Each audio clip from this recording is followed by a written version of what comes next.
এরকম গল্প আরো হওয়া উচিত। প্রত্যেকটা মুভমেন্টই আমরা অপেক্ষা করেছি কি হয় কি হয়, এটা ঘোরের মধ্যেই ছিলাম। মোশাররফ ভাই বরাবরই দুর্দান্ত, সংখ্যা বেশির তুলনায় গুণগত কাজ করতে চাই। না ফেরার থেকে দেরিতে ফেরা ভালো। খুব ভালো নির্মাতা, তার আমরা অনেক বিজ্ঞাপন দেখেছি, অনেক নাটক দেখেছি, বাট সিনেমাই প্রথম দেখলাম। চমৎকার বানিয়েছেন, আর মোশাররফ ভাই দুর্দান্ত। গল্পটা সুন্দর, একটা মানে হত্যাকাণ্ডকে নিয়ে গল্প, এবং গল্প বললে অবশ্য যারা দেখবে পরে তারা তো আসলে গল্প জেনে যাবে।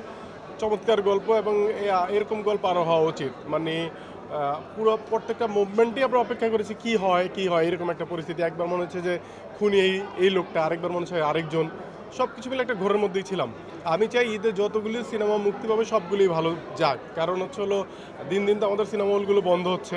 আমাদের এইরকম এই যেমন চক্কর নিয়ে বলতে গেলে যে একটা শালীন সিনেমা, সবাই মিলে ঘরের লোকজন একসাথে বসে দেখা যায়। তো এরকম সিনেমা যদি আরও হয় এটা আমাদের জন্য ভালো, এবং আরও যে সিনেমাগুলো আসতেছে ঈদে সবগুলি সিনেমার জন্য শুভকামনা। মোশাররফ ভাই বরাবরই দুর্দান্ত, এবং উনি ওনার কম্পিটিটর, সো ভালো লাগছে, খুবই ভালো লাগছে আলহামদুলিল্লাহ। ভাই এবার অনেক নাটক আসতেছে, মানে এবারই আমার সর্বোচ্চ সংখ্যক নাটক আসবে। মনে হয় সংখ্যা 10-এর উপরে হয়ে যাবে।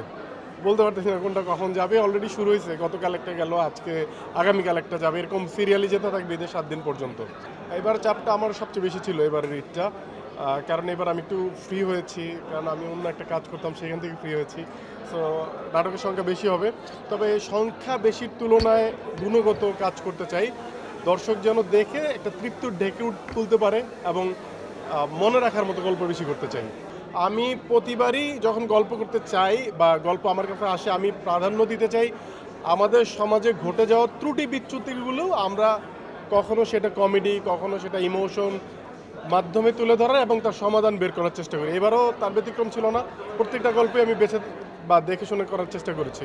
সবাইকে ঈদ মোবারক, যারা দেখছেন এবং যারা বাড়িতে যাচ্ছেন, বাড়ি থেকে ফিরবেন, অবশ্যই মনে রাখবেন আপনার একটু দেরিতে ফিরেন, কিন্তু না ফেরার থেকে দেরিতে ফেরা ভালো। অতএব একটু সাবধানে যানবাহন চলবে, যখন রাস্তায় চলবেন সবাই সাবধানে। ঈদ মোবারক।